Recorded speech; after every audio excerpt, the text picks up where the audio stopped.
Chère Vierge, bonjour, vous regardez Jean-François sur Fabiola Voyance. Voici vos prévisions pour le mois d'août. Un mois d'août romantique, et à la fois romantique et besogneux. Romantique parce qu'il y a Vénus qui entre en Cancer à partir du 8. La famille, l'harmonie, l'osmose, l'entente. Donc c'est très bien, ça sécurise la Vierge, ça lui permet aussi un peu de roucouler. Peut-être de vivre dans un nouvel environnement. Entouré des personnes qui vous sont chères. C'est ça qui est important. C'est ce sentiment. Savez, gardez cette image, je ne sais pas si vous allez la vivre, si ça va vraiment se produire ou pas, mais essayez de photographier dans votre esprit et de garder en mémoire le souvenir d'une situation qui vous ramène à vivre dans un autre endroit, un autre cadre, un autre environnement, entouré de personnes que vous aimez profondément. Voilà. On est parti en vacances ensemble au camping des Flots Bleus. On est tous ensemble dans le mobil-home, autour de la table. On est parti, je suis allé passer quelques jours chez mes parents. On est tous... Et c'est essayer d'arrêter cette image, de faire un arrêt sur image sur la période de confinement, là, où vous étiez peut-être isolé, loin de vos proches. Et là, cet espace nouveau dans lequel vous vivez entouré de ceux qui vous sont chers et de savoir ce que ça évoque pour vous, ce que ça représente. C'est très important pour moi ce que je vous dis là. Oh là là, sérieux Jean-François. Non mais c'est vrai parce que, chère Vierge, ça veut dire comment faire pour préserver ces liens-là dans des espaces différents, dans des espaces-temps différents. Comment être certain de pouvoir se retrouver tous autour de la table? Serons-nous tous ensemble, le même nombre de personnes autour de cette table? C'est hyper précieux et ça implique de s'investir, de donner des preuves d'amour, voyez. Je vais être un peu dur, mais quelqu'un qui me dit... j'ai eu ça un jour, une personne qui m'a dit qu'il aimait beaucoup sa grand-mère, mais qu'il l'aimait profondément. Hein. Et quand la grand-mère était à l'hôpital, elle n'est pas allée voir sa grand-mère à l'hôpital parce qu'elle n'aime pas les hôpitaux et que ça l'angoisse. Ça, je ne peux pas... pardon, je regarde qui... Non, pardon. Ça, je ne peux pas. Je comprendre. Si j'aime ma grand-mère, si vous voulez, l'angoisse ou l'inquiétude, mon anxiété à l'hôpital, elle s'évanouit. Parce que l'amour de ma grand-mère m'aide à surmonter ma peur, mes angoisses, mon anxiété. C'est ça. C'est justement, réfléchissez à regarder les gens qui sont autour de vous et demandez-vous en quoi ces personnes vous aident-elles à surmonter vos peurs par amour pour elles. Vous voyez? J'avais un ami, c'est pareil, je ne sais pas si je vous l'avais dit, qui est gentil, hein, mais son copain venait toujours le chercher en voiture parce que lui n'avait pas de permis. Et un jour, le copain lui dit « Oui, mais moi je ne peux pas me garer dans ta rue, il faut que tu sortes au moment où j'arrive. » Et il arrive et l'autre n'était pas là, donc il a fallu attendre, donc il y a eu un peu conflit. Et l'autre lui dit bah, « Je t'ai jamais demandé, je t'oblige pas de venir me chercher. » Et je me dis, mais moi, pourquoi tu ne passes pas ton permis de conduire par amour, si tu as du mal à le passer pour toi, etc. C'est ce truc-là qui est... J'ai arrêté de fumer, je vous le dis, par amour, vraiment, par amour. Et peut-être que cet amour m'a sauvé la vie, on ne le saura jamais. C'est ça.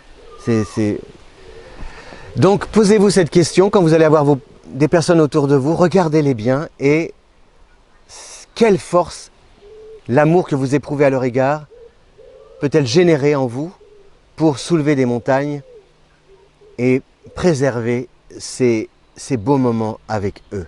Voilà. Donc la Vierge, le Soleil est en Vierge à partir du 23, Mercure est en Vierge à partir du 21.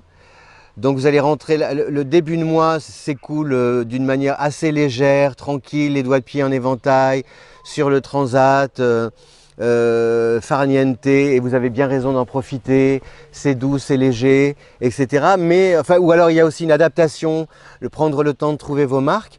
Et puis la fin août, là, ça va s'accélérer avec peut-être au niveau du travail, un entretien, des responsabilités plus importantes, un emploi du temps plus chargé, le risque peut-être un peu de devoir bien vous organiser pour pouvoir tout gérer sans paniquer, sans stresser. Et en même temps, vous aimez ça. Donc il y a une sorte comme ça de mobilisation de vos énergies pour pouvoir mener à bien vos projets, et ça va très bien se passer. On a aussi... par contre, alors donc on a Mars qui est comment, en bélier, donc ça forme un peu un angle. Non, qu'est-ce que je dis? Non, non, Mars en bélier. Non, c'est Mars en bélier, c'est avec la Vierge, avec le Cancer. Non, je confonds. Vous avez. Je cherche, il y a une planète qui vous embête, mais je ne sais pas laquelle. Peut-être pas, non. En Gémeaux, Vénus est en Gémeaux jusqu'au 7, non, c'est pas méchant. Et puis de l'autre côté, qu'est-ce qu'on a? Rien en Sagittaire non plus. Non, non, non, non, non, non, je dis des bêtises. Non, c'est bien, c'est très harmonieux. Oui, parce qu'en plus, on a Jupiter et Saturne qui sont en Capricorne. Donc le temps est votre allié pour pouvoir justement prendre des dispositions, trouver vos repères. Non, il y a quelque chose de très fluide, de très cohérent dans ce que vous faites entre la période de repos et la remise sur les rails et la remise en route avec une énergie constructive, pas forcément speed, mais voilà, c'est concentré, condensé. Vous voyez, je vois quelque chose de rond, de quelque chose de rempli dans vos journées, mais qui vous convient parce que vous savez où vous allez et ce que vous allez faire. Mais je voulais juste attirer aussi votre attention, et je le fais pour toutes les vidéos, pour tous les signes. On a Jupiter, Saturne, Uranus le 16. À partir du 16, Neptune, le nœud lunaire, Pluton et la Lune noire qui sont en position dite rétrograde. Donc on entre dans une période assez difficile, puisque la rétrogradation c'est une marche arrière avec une remise en question. Et la remise en question, j'attire vraiment votre attention aussi là-dessus, parce que ce n'était pas le cas avant, ce n'était pas le cas pendant le temps du confinement, parce que quelque part, voilà, c'est que quelque part on a souffert de ce confinement, mais le mot confiné signifiait aussi que l'on était protégé. Confiné, j'étais protégé. J'étais dans mes murs, vous voyez, dans ma bulle. Ok, je n'étais pas heureux dans ma bulle. Je ne pouvais pas être libre dans ma bulle. Je ne pouvais pas faire forcément ce que je voulais, voir qui je voulais dans ma bulle. Mais ma bulle me protégeait. Or, ce que dit cette rétrogradation de toutes ces planètes-là, c'est que je suis maintenant à l'air libre, je suis exposé. Et donc c'est moi et moi, seul, pas les autres, j'insiste là-dessus. Pas le président, pas le bon Dieu, pas l'autre, pas ma mère, pas mon père, pas les soignants, pas ma voisine, pas mes enfants, rien. Les autres, vous les oubliez. C'est vous et vous. Ce n'est pas à l'autre de vous soigner, c'est à toi de faire attention et de prendre soin de toi. Parce qu'en prenant soin de toi, tu prends soin de l'autre. C'est-à-dire que tu restes à une bonne distance. C'est toi qui dois... mettre tes masques, ne pas les jeter par terre. C'est toi qui dois porter un masque quand tu rentres dans un supermarché. C'est toi exposé à l'air libre. Donc ne dis pas que c'est la faute des autres, puisque tu sors comme ça, tu vas faire la fête, tu rentres dans un supermarché sans tenir compte des consignes, etc. etc. C'est ce que nous dit cette rétrogradation. Elle nous confronte à notre miroir, au fait de vivre, d'être né seul, de vivre seul, de mourir seul et d'avancer seul dans la vie. Si nous ne sommes pas capables de nous confronter à notre propre solitude, sans être toujours dans le déni, sans nous responsabiliser par rapport à notre destin, sans sortir nos casseroles, nos poubelles et sans être grand, être incarné, être mortel, être réel, être face à la vie, la prendre avec ses mains, avec les risques que ça comporte, sans se dire « Ah oui, mais je suis...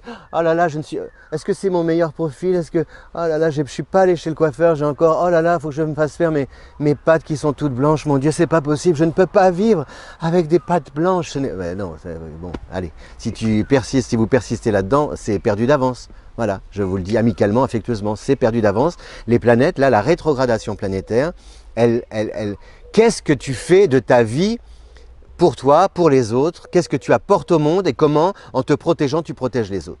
Voilà, c'est ce que nous dit cette rétrogradation. Et il y en a pour un petit moment.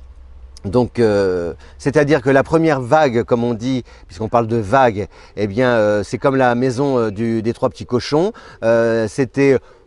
Il pouvait souffler, tempêter sur la maison, elle était en brique, on ne craignait rien. Et là, maintenant qu'on est sorti de la maison, il n'y a plus de maison. Je ne suis pas sûr qu'on retourne, on ne va pas vouloir non plus qu'on retourne dans la maison. Donc, le loup va souffler, tempêter. Voilà, est-ce que tu sors ton parapluie pour te protéger ou est-ce que tu réfléchis à l'attitude à adopter pour que le loup n'apparaisse pas? Parce que la question, c'est le loup. Qui a fait apparaître le loup? Le loup, il vient, il est né tout seul, il est sorti du chapeau? Ou est-ce que c'est nous, par notre attitude, qui avons fait surgir le loup? Donc si nous avons pu faire surgir le loup, il n'en tient qu'à nous de le faire disparaître. Il y avait un film comme ça, je crois que c'était Neverending Story. Neverending Story, ou je ne sais plus, l'histoire sans fin, je ne sais plus. Où en fait la peur était incarnée comme ça, et en fait l'enfant, quand il n'a plus eu peur, le monstre s'est envolé. Et bien c'est un peu la même chose. Merci chère Vierge de votre, je ne sais pas si j'ai dit lion, non, Vierge à Fabiola Voyance. Donc c'est vraiment une bonne période pour la Vierge, je vous ai dit, besogneuse, joyeuse en même temps. Vous attacher aux autres aussi, et puis photographier, arrêter le temps pour vraiment vous dire comment je peux faire pour préserver ce bien-être avec les gens que j'aime. Et si vous voulez diffuser cette vidéo sur les réseaux sociaux, merci. Et puis si vous voulez découvrir vos affinités, votre compatibilité amoureuse, eh bien c'est sur le lien en description. Je suis un peu, c'est pas comme le mois précédent, c'est pas, oui c'est vrai, je n'ai pas chanté, mais parce que je me sens concerné, voilà, c'est tout. Je joue. C'est pas ah oui, mais vous faites peur, Jean-François. Non, non, arrêtez de penser que les gens qui vous mettent en garde sont là pour vous faire peur. Et ils vous mettent en garde, gardez-vous, de vous sauvegarder, voilà, de vous garder sain et sauf. Et c'est à vous-même de vous garder sain et sauf. Et c'est ça l'intérêt. Mais comme on ne peut plus, t'as pas le droit de me dire ça. Bon, alors si j'ai pas le droit. Bon. Allez, à bientôt. Merci de votre fidélité. Ciao.